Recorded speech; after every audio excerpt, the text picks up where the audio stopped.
You're listening to an Airwave Media Podcast. Hello, saver. Whether you're saving for that trip to the tropics or saving for an emergency, now is the time to take advantage of Wells Fargo's savings options. Wells Fargo offers savings accounts that can help you save towards your goals. So, what are you saving for? Visit a Wells Fargo branch or wellsfargo.com/save to open a savings account today. Wells Fargo Bank, N.A., member FDIC. As a longtime foreign correspondent, I've worked in lots of places, but nowhere as important to the world as China. I'm Jane Perlez, former Beijing bureau chief for the New York Times. Join me on my new podcast, Face Off, U.S. versus China, where I'll take you behind the scenes in the tumultuous U.S.-China relationship. Find Face Off wherever you get your podcasts.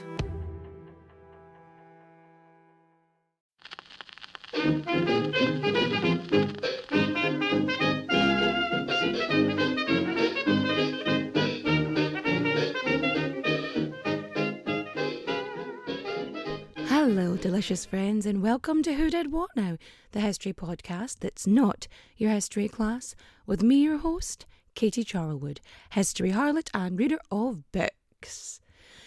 Hi, everybody. Did you miss me? I have been... Oh, wait. No, I haven't. That's a lie. I've been nowhere. I've been at home. I just took a week off from recording. I tried to put together an episode last week, but I was so run down and so exhausted and just not great. Like I had this weird dizzy, like as if my brain was sloshing about my head situation going on. And no matter what I did when I was trying to put the episode together, every time I tried to record, everything sounded wrong. Like, I don't know how else to put it. It sounded wrong. And so I scrapped that episode completely. I just decided to write a new one for this week. Because apparently I can't do anything typically at all. So I decided to do this. Murder, of course. Why not? But it's been a bit hectic because I've had to try and prepare a few episodes specifically to be released as I'm touring, because I don't want to let people down, and I've got stuff that needs to go up on the Patreon as well. Like, I've got things scheduled, but there's a few tweaks I need to do here and there, and it's just to make sure that content is consistent. I don't know if anyone's noticed, if you've been following me on the socials, I haven't been as historically heavy there, and I've been doing my wee historical assistant. Currently it's the assistant to Henry VIII, which I make just for my own pure enjoyment. It's just fun for me to do. And for the 2,000 people that watch those, I appreciate you. It was just a silly little thing I did in my mum's kitchen. I was like, this will be great. This will be fun. But yeah, getting the tour organised has been a bit hectic. And I'm travelling by coach a lot through the UK just because trains are crazy expensive. And there's not a lot of regional flights happening, so I'm like, I'll just go on a bus and sleep, even though it's going to banjax my back up a wee bit, but it'll be fine. But getting a wee bit stressed now at this point because the Glasgow show, completely sold out, fabulous. Dublin's doing very well, Manchester's doing well. But Brighton, don't know what's happening in Brighton, but Brighton is not selling as well as everywhere else, and I'm starting to panic because I need to break even, lads. It's a lot. It's expensive to travel, into the country, to fly in and do all this. And I had someone ask, hey, are you going to be doing a London, Essex type area? And, I answered honestly, because it's me. And I was like, I don't know, because if I don't sell 80% of my Brighton tickets, I probably won't be in the southeast of England for another 2 years. Because if I'm going to make a loss from being in that area, as it's shown historically, if I'm going to be a loss from being in that area, then it's not financially feasible for me to be in that area. Whereas Newcastle, which isn't until November, the Newcastle gig is selling like hotcakes. So it's a wee bit stressful. And I was chatting to like comedian Susie Russell. No, Susie Ruffle. Jesus. I was chatting to Susie and I was like, hey, any advice? Because like struggling in this area specifically. And she was saying to me, like, a lot of people who travel in, they find that their tickets don't really sell until like a much closer to the date, which is not helping my anxiety. But anyway, I know what you're thinking. You're thinking, quit your jibber jabber and fact me. And fact you I will. But first, we've got to get our source on. Sources are The Early Stuarts by Godfrey Davis, The Overbury Affair, the murder trial that rocked the court of King James I by Miriam Allen de Ford, The Trials of Francis Howard, Fact and Fiction at the Court of King James by David Lindley, Passion, Poison and Power, The Mysterious Death of Sir Thomas Overbury by Brian Harris, King James VI and First by David Harris Wilson, and of course our favourites, history.com and biography.com. I'll sit in comfortably. Good. Then let's begin. So this is a story which has everything. It would be like a perfect, 17th century whodunit. You know what I mean? Because this has, a torrid love affair, political scheming, a salacious scandal, and a poisoned tart. And you all know I love a tart, right? And there are three main players in this story. And there's a few side characters. Our three main players are Francis Howard, Robert Carr, and of course, Thomas Overbury. Now, there are some side characters, like the King and Queen of England. It is wild. So let me start with Francis, because I'm going to start with a woman, because I feel like it. Francis Howard was born on the 31st of May, 1590. That's right, we have a birthday for a woman in the past. Are you excited? Because I'm excited. Basically, Frances Howard, she is from good stock. I don't know how else to say this, but she is from two very noble families. They're very powerful. She's, I don't want to say a really good bargaining chip. She's a really good bargaining chip. She's perfect for a political alliance, right? Because she's, well educated. She's cute as a fucking button. She is awesome, effectively. And I don't know if it's her grandfather or her great-grandfather, I can't remember, but he was the last person to be executed by King Henry VIII. Now, I mean, it's not a great claim to fame, but it's kind of interesting to just have that in your family tree. But yeah, she's doing well. She's well up there when it comes to sort of the nobility hierarchy. And when she's 13, she's married to one Robert Devereux, who is pretty decent historically in his own right. But when they get married, he's 13 and she's 14. Now, Robert is his father, grandfather, great-grandfather, grandfather. One of them, on his paternal side, was Queen Elizabeth I's spy master, right? That's Walsingham. He was fingers in many pies. He was ruling the roost. He was, the person whispering in good Queen Bess's ear. Right? His stepfather was Sir Robert Dudley, the Queen's favourite. The one who she was really mad about getting married. Yeah. So, again, very important sort of political family. Even if you take how he married into it, you know what I mean? But he's 13 and she's 14 and they get married, and it's no Romeo and Juliet situation. It's not love at first sight. It's effectively a political union. It's a shake hands, good, we're aligned now, fabulous, And that's how a lot of marriages in this time were. And it's actually pretty young to be married. Everyone thinks that like people got married like at 12 and 13 all the time, when that's really more the case of sort of higher people up in the nobility. Like, it's not lower down. Like, that's not a thing. And that's not what they did. But it was mainly just for alliances. Marriages weren't expected to be consummated.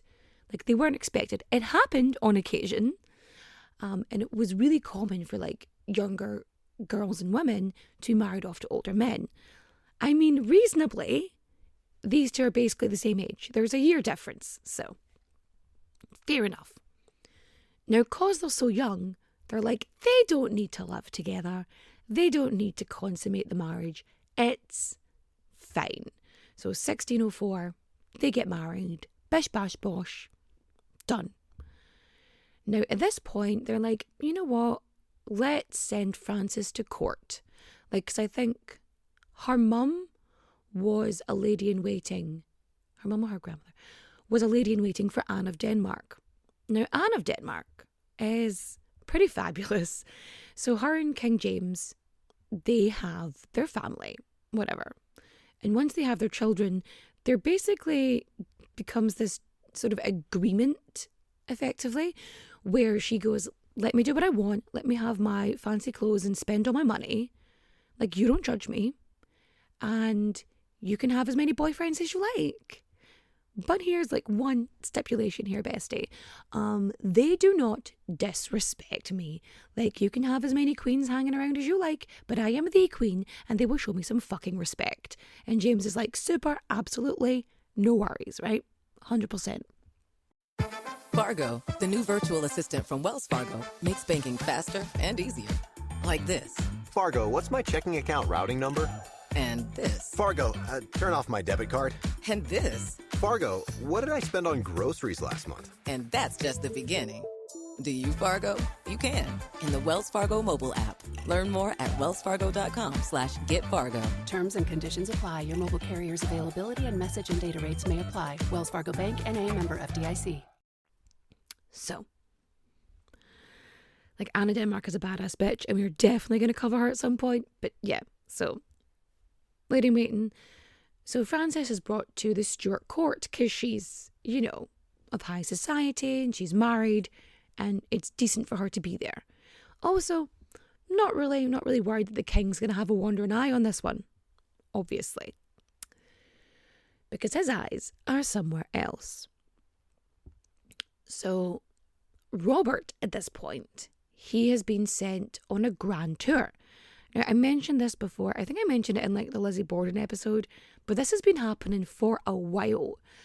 So the nobility, especially young men, were expected to travel on a grand tour, which is where they travelled around Europe, especially stopping off in Italy because it was a thing. Probably because that's where like the Vatican is. Anyway, and you know, once the Renaissance happened as well, they're like, art, beauty, you know, la vie bohème, whatever. I know it's French, shut up. So he goes off on this tour and he's away for like 2 years. While he's away, he's not exactly chaste because he's a teenager gallivanting around Europe. So he comes back anyway 2 years later and he has smallpox. He's got smallpox and he's really ill. I'm Jane Perlez, longtime foreign correspondent and former Beijing bureau chief for the New York Times. I've been a foreign correspondent in lots of places: Somalia, Indonesia, Pakistan, but nowhere as important to the world as China. I mean, China is not dropping anti-democratic paratroopers into Montana. But of course, we did see things like the weather balloon/spy balloon riveting the whole country for a week.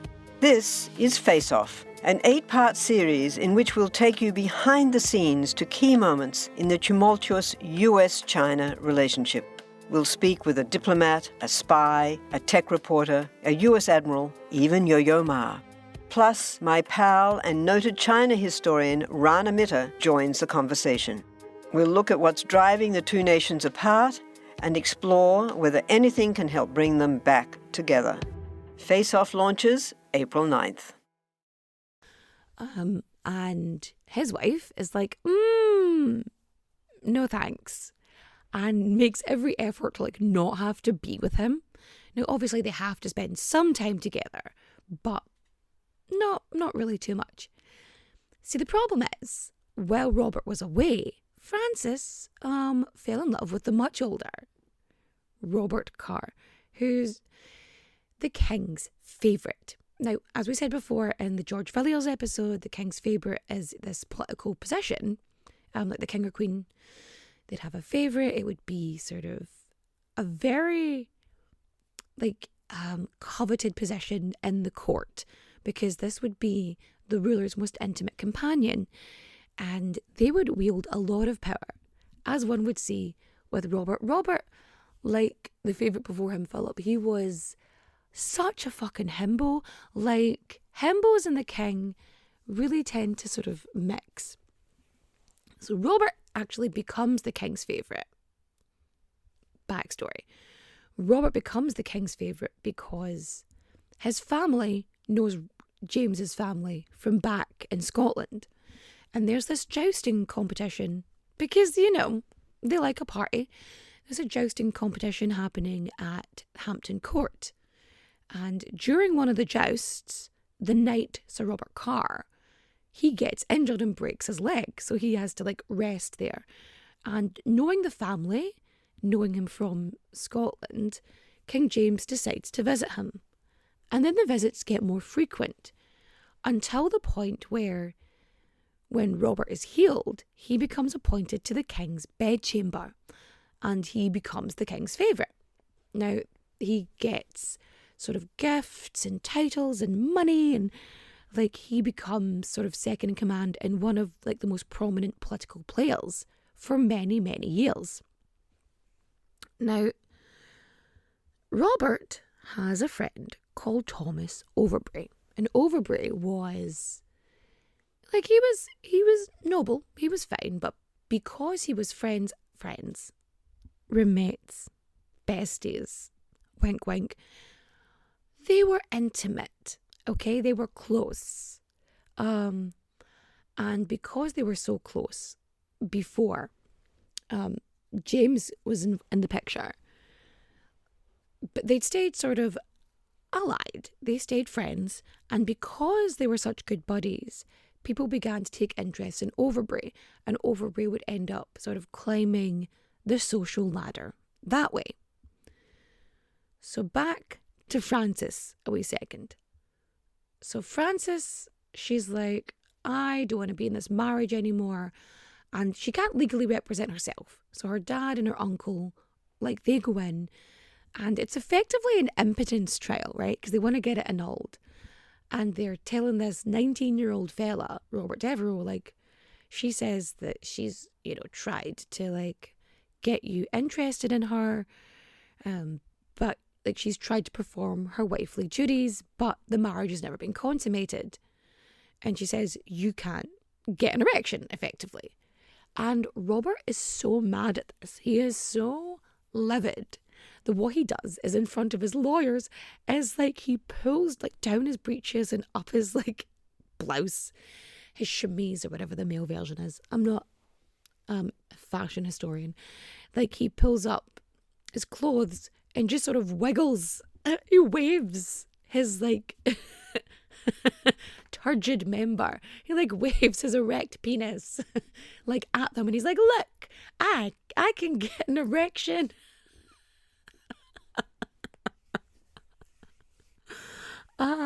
He's like, look, it works. It does work.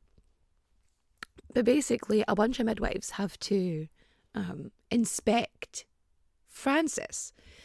But she wears a veil during the whole process, to protect her modesty, because the priests and the doctors and the midwives have to check her, and they're like, her hymen's intact, which, as we know now, means absolutely fuck all.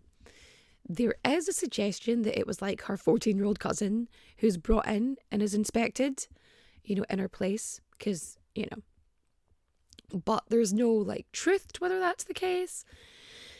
But yeah, this marriage is just dissolved. Effectively, they agree it because he states that he can get an erection. Eventually it comes out, he's like, I can get it, I just can't seem to manage it with this chick. He's like, I can get it everywhere else. He said, but he said that he was so insulted by her because she called him a cow. And he was like, oh, she insulted me so much, I can't get hard. It's a shame. It just didn't work for them specifically. But he goes on to live his best life. They get annulled. Fabulous. Robert Carr, just hunky beefcake, Tim nice but Tim. It's his closeness to the king which actually helps this annulment finally go through, because the king passes the annulment. He's like, yeah, you can get married, bestie, absolutely. Because it's good. It's good to have, you married off, even though I've annulled my marriage for you. It's fine. Anyway. But before the annulment is granted, Sir Thomas Overbury, he's not happy because he doesn't like the Howards. He doesn't want this consolidation of power. He doesn't want them connected, right? So what he does is he writes this poem called The Wife, basically talking about the virtue of what a wife should have. And so he's writing, and it seems like a direct attack on, Francis Howard, because he's trying to consistently convince, Robert Carr, not to marry, not to marry Francis, stay away from her, this isn't good for you, mainly because he's afraid of all the power, the more power that this fella's going to have and this family's going to have, and he's going to be ousted. So one thing leads to another, and Overbury ends up locked in the tower, right? And he's writing to Robert Carr. He's like, they're saying this stuff about me. You need to help me. Talk to the king, get me pardoned. Help me out. And Robert does sweet fuck all. He just distances himself from it.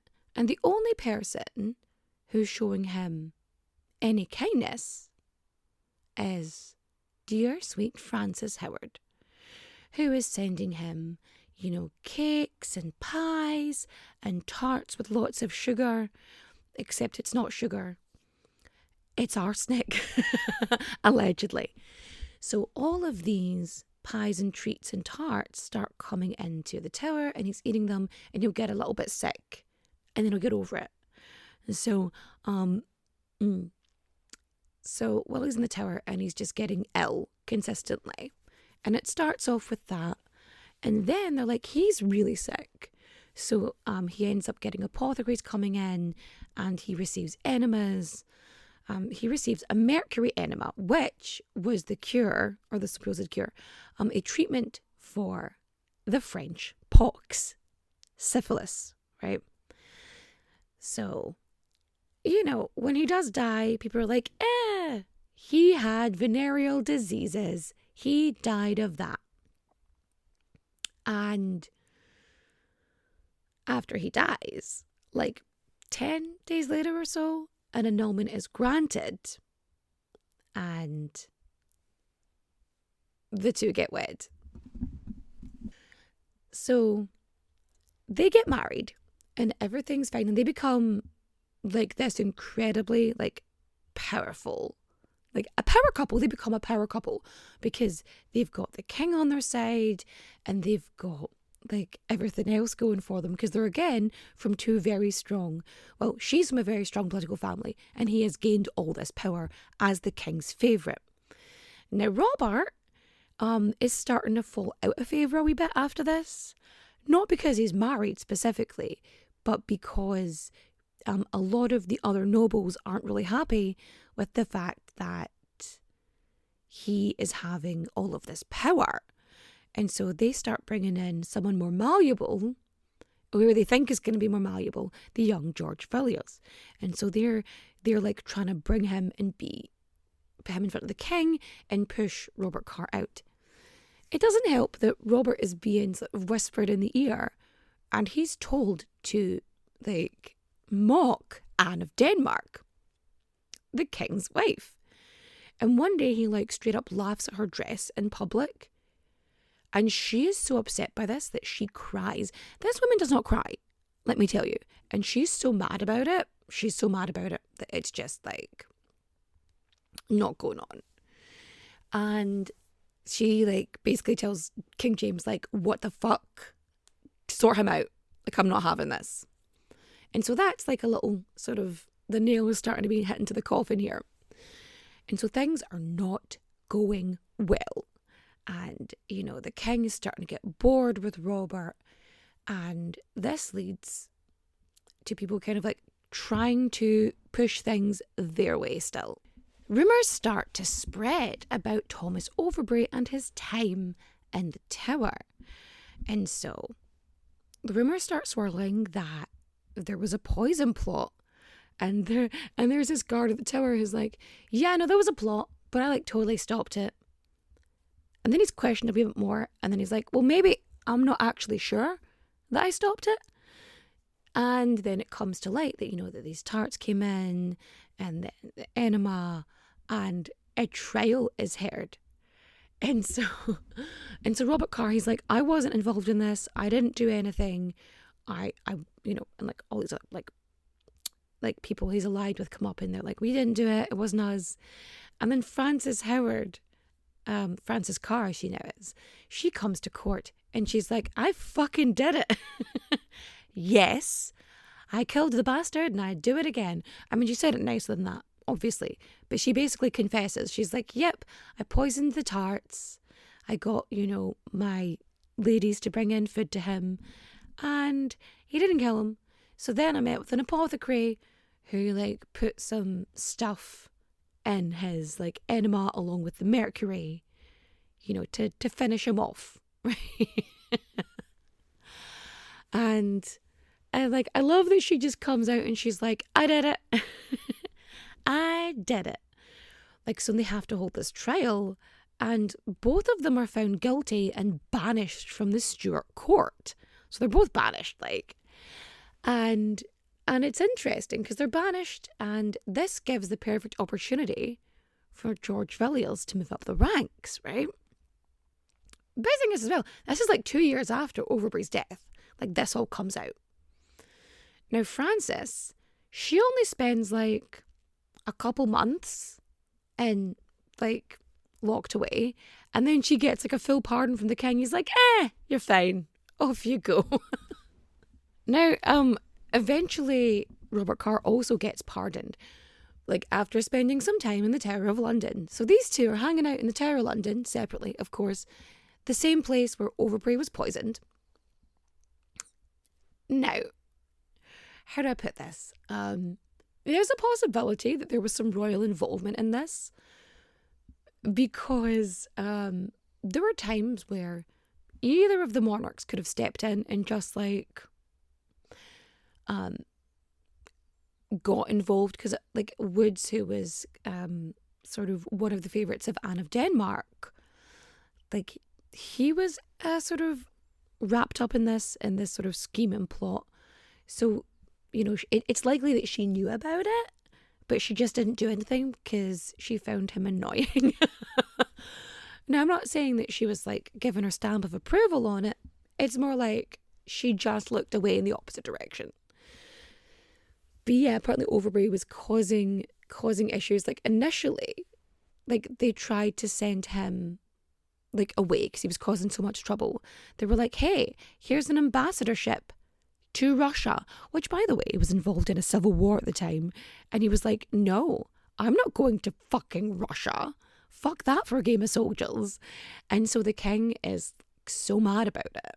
So this, coupled with, like, this whole poem on the wife, gets him locked in the Tower. And the queen's like, well, you know what? That's what you get. So, you know, nobody really cared. It was only when sort of the nobility were getting mad about it that they actually cared about the entire scandal, which is pretty funny in the grand scheme of things. Now, because the royals, like, were implicated in this scandal, that they basically had to banish the two from court, so they get sent to the Tower. Frances, she gets pardoned basically straight away, like a couple months and she's pardoned, but she's still in the Tower. And then, like, 2 years later, himself is pardoned. And yeah, he refused to, like, buy his pardon. Like, people were like, oh, we'll talk on your behalf if you give a shit. And he's like, no. But yeah, and they basically leave court and they go and live their lives. And yeah, you know, have like one child, I think. But yeah, they have a life, and yeah, they were okay in the end. And that's the story of the Overbury scandal, poisoning situation. If you liked my retelling of this story, please feel free to rate and review 5 stars. Just because my ego needs it at this point in my life. I'm so disheartened. I'm struggling. But yeah, you can follow me on all the socials, and I have some recommendations for you now. For reading, I'm going to say Betwixt the Sheets by Dr. Kate Lister. It's a fun, fabulous read. For watching, the new Fallout series, dear God, I need more of it in my life. It's broken the video game curse. And for listening, it's not Betwixt the Sheets. That's the name of the podcast of Dr. Kate Lister, which you should also listen to, actually. Reading is History of Sex, The Curious History of Sex by Kate Lister. You know what? Two Kate Listers and a Fallout. Live your best life. I'm actually really that person who, whenever anyone says Kate Lister, I go, Doctor. Like people say Captain Jack Sparrow. I'm like, Dr. Kate Lister. But anyway, I hope you have a fabulous time, and I will see you next week. Same bat time, same bat channel. Adios, au revoir, auf Wiedersehen, my friends. Bye-bye.